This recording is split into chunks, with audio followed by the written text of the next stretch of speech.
Genre là, on se prend la tête à faire une vidéo. Si la vignette, elle est pas... Si la vignette, elle est pas hyper bien, presque on perd notre temps, tu vois. On va mettre tout ça à main, du coup, même s'il est pas... Bah oui, c'est ça.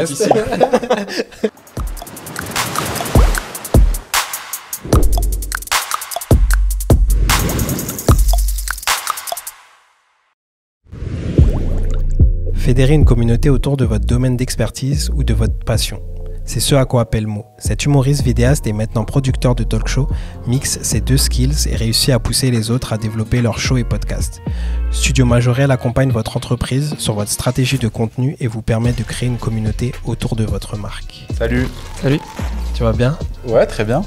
Alors, qu'est-ce que tu penses de cette petite intro?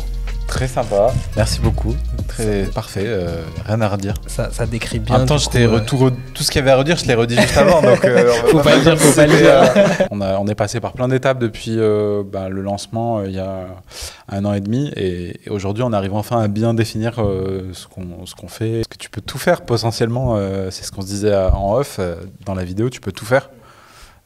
Tu vois, tu peux faire des clips, tu peux même faire un salon de coiffure, comme tu disais. Tu vois, au final, on fait à peu près la même chose depuis 1 an et demi. Mais tu sais pas mettre les mots dessus, ou t'hésites, t'as peur de te fermer à des gens. Du coup, tu dis, on fait aussi ça, on fait aussi ça. Mais c'est un piège en vrai. C'est vraiment un piège, ouais. Vaut mieux commencer avec un truc très précis. Moi, mon plus grand modèle en boîte de vidéo, en tout cas sur la partie startup, c'est des Américains. Il s'appelle Sandwich Video. Le gars, un peu par hasard, il fait, il y a peut-être une dizaine d'années, la vidéo de Square, je crois que ça s'appelle. Ok, d'accord, ouais, c'est voilà. big, Square. Aujourd'hui, c'est big. À l'époque, c'était son pote, en fait, il lui dit, vas-y, fais-nous une vidéo. Et lui, il présente la vidéo et il l'amène d'une manière un peu marrante et tout. La vidéo, elle cartonne. Et en fait, d'un coup, toutes les startups, ils lui demandent de faire des vidéos comme ça, etc. Et en fait, ils sont restés sur ce créneau. C'est un peu ce qu'il nous disait dans l'épisode précédent, Benjamin de Germinal. Il nous disait, sur une boîte de service, vaut mieux proposer toujours la même chose. Ouais, bien sûr. Comme ça, tu te perds pas et ton offre, elle est... Tu connais parfaitement ce que tu proposes, quoi, sur le bout des doigts. Exactement. Et puis, tu as aussi l'enjeu de...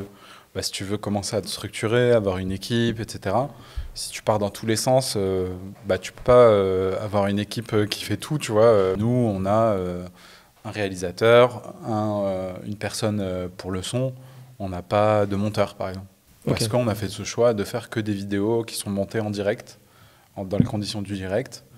Et du coup, c'est un choix important parce que, tu vois, quasiment presque des fois la moitié d'un budget d'une vidéo, c'est le montage. Notre rêve, et on s'en parlait l'autre fois avec mon associé Sarah, c'est que les gens ils disent dans 1 an ou 2, faites-nous une vidéo à la Majorel, tu vois.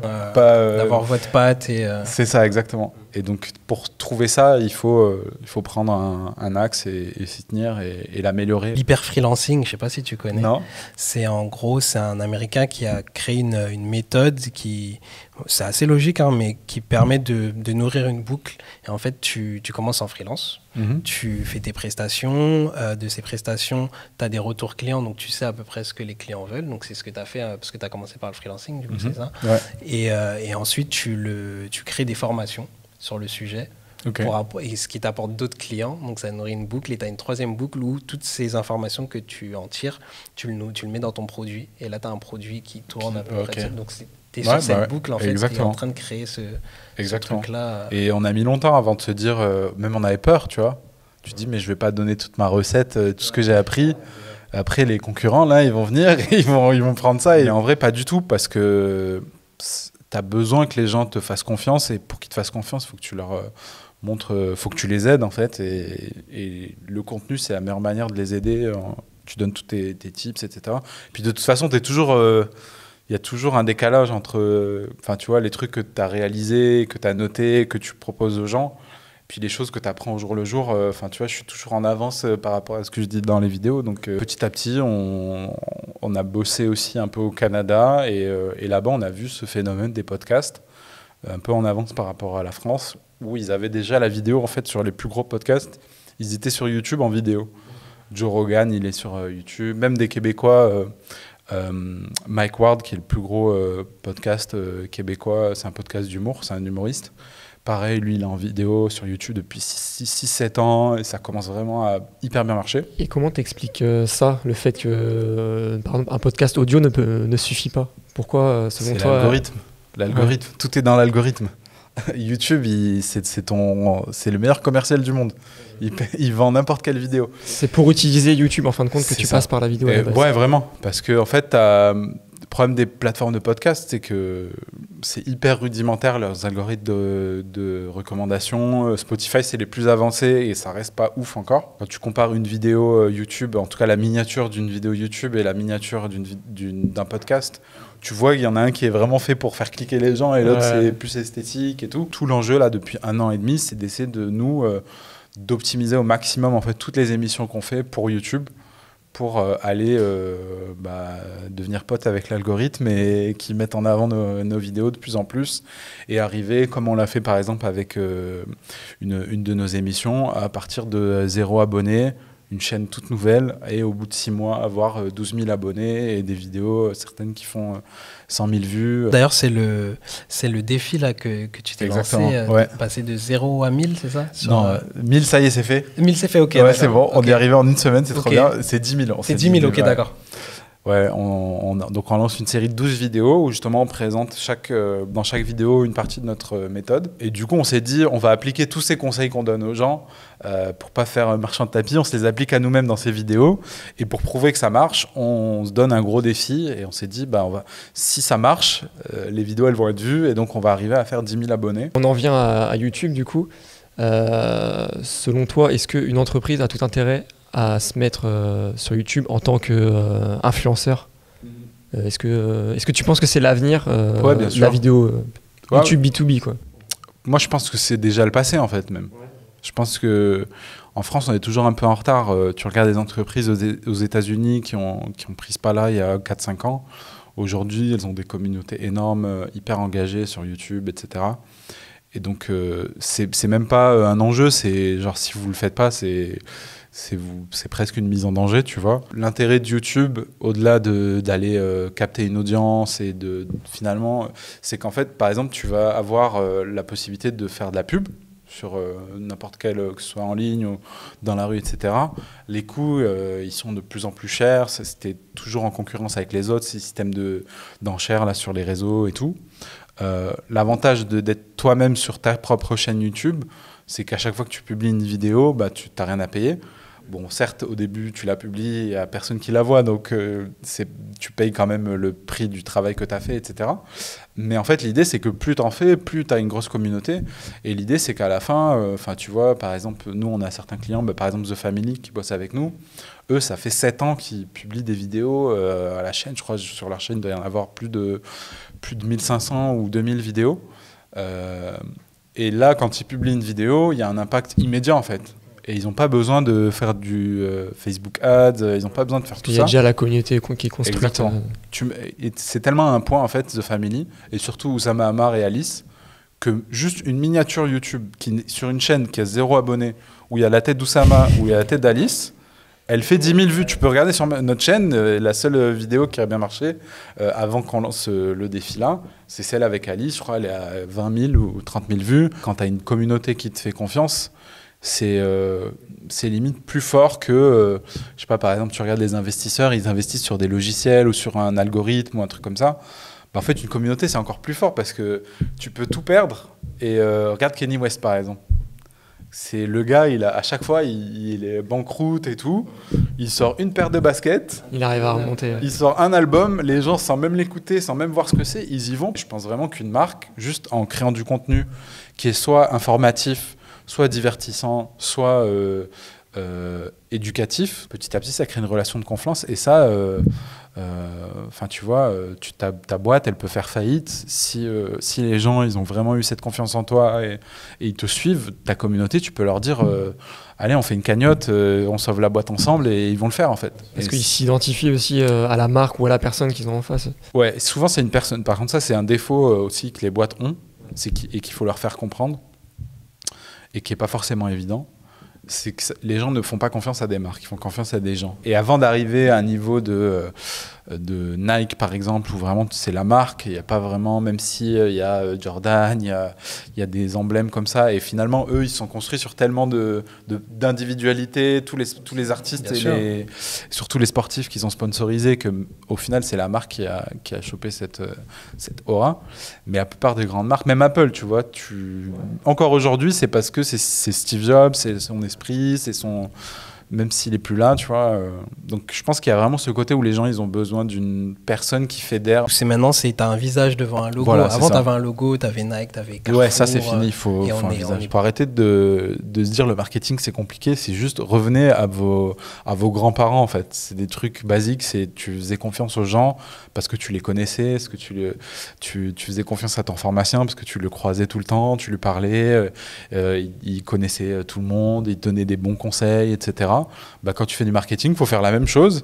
C'est-à-dire qu'il faut être présent pour les gens, leur répondre en commentaire, leur donner des conseils gratuitement. Et quand ils te demandent un service, de bien le faire, bah, petit à petit, ça se répand. Et au début, tu le fais individuellement. Et avec la techno, aujourd'hui, tu peux le faire plus à grande échelle. Une vidéo YouTube, par exemple, c'est une manière de faire le pharmacien, tu vois, mais à grande échelle. Toi, tu penses que c'est applicable à n'importe quel business ? Par exemple, tu parlais de pharmacie. Demain, est-ce qu'un pharmacien peut se mettre sur YouTube ? Ah oui, mais les pharmaciens, et je comprends pas qu'il n'y ait pas des pharmaciens sur YouTube déjà. Et c'est l'image où il y a, enfin le métier où il y a, les labos pharmaceutiques, ils ont une mauvaise image, etc. Surtout en ce moment avec les vaccins et tout, il y a plein de polémiques. Un pharmacien qui vient dédramatiser tout ça, qui crée une relation de confiance, qui est impartial, je suis sûr que ça cartonne. C'est vrai que ça n'existe pas. Bah, je suis sûr que ça doit exister, il doit nous regarder, il doit être là. J'existe. À partir du moment où tu es passionné, ou que tu as une expertise, ou que tu es passionné par un sujet, par un domaine, ça peut marcher en fait. Franchement, je te dis, les clients qu'on a, il y a vraiment tous les sujets. Tu parlais de l'algorithme tout à l'heure. Selon toi, quels seraient les tips pour réussir parce que par exemple, nous, c'est notre cas.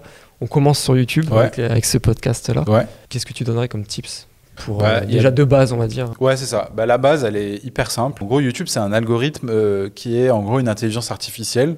Et donc, personne en vrai ne sait. En fait, j'ai même parlé avec des gens chez YouTube qui pour leur demander des conseils, eux-mêmes ne savent pas en fait.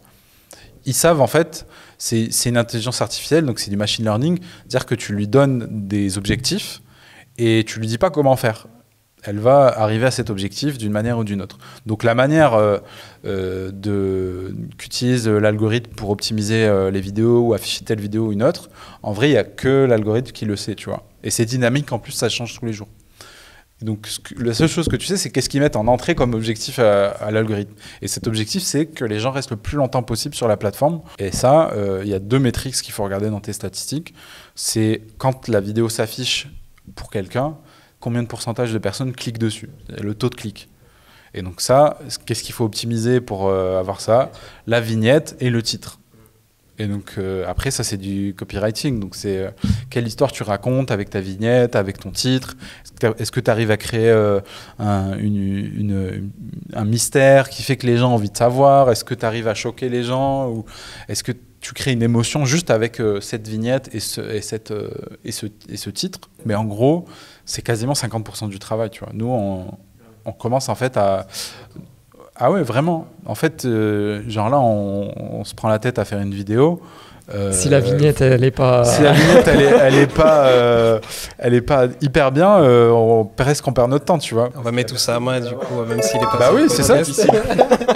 Après, et ça, c'est le deuxième critère, et les deux vont ensemble, c'est que une fois que les gens ont cliqué sur ta vidéo, il faut qu'ils restent sur la vidéo. Ouais. Donc si tu mets sur la tête d'Oussama Hamar, les gens ils cliquent et il n'y a pas Oussama, ils vont dire c'est quoi ce Oussama du marché. Ça c'est le contenu par contre. Et ça c'est le contenu qui fait que la personne et ça reste. C'est le fond en fait. C'est en fait un peu la forme. Par exemple, tu vois l'intro de ta vidéo, les 15 premières secondes, bah, les gens ils ont cliqué sur une miniature où tu racontes une histoire, bah, il faut leur répondre, tu vois.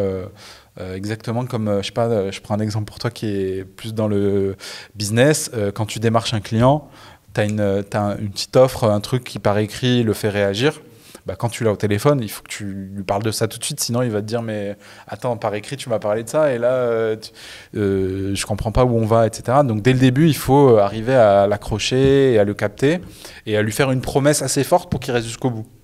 Et pas dévoiler non plus tout ton truc, parce que des fois les gens ils vont tellement faire une intro bien qu'ils dévoilent tout l'intérêt de la vidéo dès le début. Je parlais justement dans mon post LinkedIn ce matin du repurposing content de Gary Vee, et vous l'utilisez beaucoup.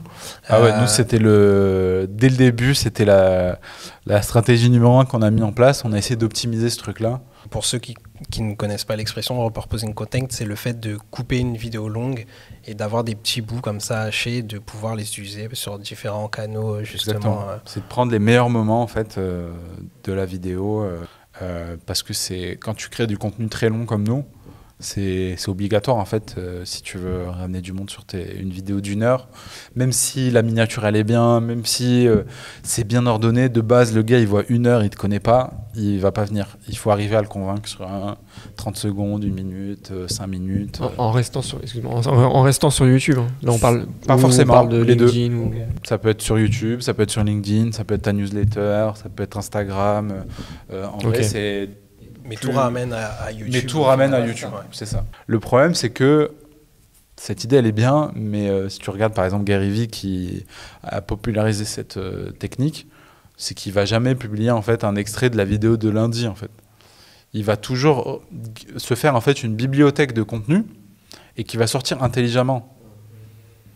Et en fait, nous, on a commencé à faire ça avec Tierlist. En gros, donc c'est une émission sur le rap français. Et il classe tous les albums de rap français de l'histoire. Donc à chaque épisode, il y a 5 artistes et 5 albums dont il parle. Et donc on s'est dit, mais en fait tous les vendredis, il y a une sortie d'album. Et tous les vendredis, les gens parlent de cet artiste. Le plus gros résultat qu'on a eu, c'est il y a 3 semaines, je crois, SCH. Et donc tout le monde parlait de SCH. On a fait un extrait sur Instagram qui datait d'une émission d'il y a 6 mois. Et je crois je sais plus combien on a de vues dessus, mais il a vraiment explosé, il a été repartagé, etc. Parce qu'il y a aussi un enjeu sur YouTube sur l'actualité. Donc là, ce qu'on fait petit à petit, c'est qu'on apprend en fait à se faire une petite bibliothèque de contenu et en fait à aller sortir au bon moment. Et donc il y a toute c'est un des métiers qu'on a en interne, Solène, notre content manager, qui a tous ces contenus et qui va aider les clients en fait tous ces extraits à les sortir au bon moment pour aller capter la bonne audience au bon moment. On demande à nos invités quelle est pour eux la définition de l'océan bleu, parce que pour nous c'est une notion hyper importante. Justement, on est dans une ère où tu es quasi obligé de créer ton océan bleu et d'avoir ta niche. Donc, toi, c'est quoi un peu Moi, ma niche, je dirais c'est les talk shows, c'est comme ça qu'on se définit aujourd'hui. On est spécialiste des talk shows pour YouTube et potentiellement demain, nous, là on voit le marché évoluer, en tout cas sur les talk shows, c'est le live et c'est Twitch. Et pour l'instant on n'y est pas et c'est encore toute une plateforme qu'on ne maîtrise pas du tout et qu'on apprend à connaître petit à petit. Mais je pense aussi qu'il y a énormément d'avenir sur Twitch avec le côté live en fait, et interactif avec les gens, ce que tu n'as pas sur YouTube. Ça, c'est le Covid qui a ramené, qui a boosté un peu Twitch. C'est l'effet. Je sais pas, franchement, je sais pas. Moi-même, pour t'avouer, je suis pas consommateur de Twitch. Je suis je suis à fond sur YouTube. Vous pensez même sur du B2B que Twitch, ça peut être comme TikTok. Hein. TikTok, en vrai, ça commence à être utilisé sur du B2B, donc Twitch aussi. Regarde, il y a Samuel Etienne, je sais pas si tu vois. C'est un journaliste de France Télé, je crois. Et il est en train de tout cartonner sur Twitch. Il fait des revues de presse le matin. Et ça cartonne. Et il ramène en fait des gens qui sont pas des gamers sur Twitch. Et aussi des gamers qui, du coup, qui s'intéressent à la politique grâce à ça. Mais par contre, il a vraiment fait l'effort de pas juste en fait prendre la vidéo qu'il fait d'habitude et la mettre en live, mais de vraiment réfléchir à qu'est-ce que Twitch, qu'est-ce que les viewers attendent sur Twitch, c'est quoi l'intérêt de Twitch, l'interactivité, ok, donc comment je mets de l'interactivité dans mon émission, je regarde en permanence les commentaires, je fais en sorte que les gens soient actifs, etc. Donc si lui l'a fait, il a ouvert la porte, je pense, pour tout le monde. Merci beaucoup, c'était Merci beaucoup, merci à vous. Belle discussion. Avec plaisir. Et on se dit à bientôt. Ça marche.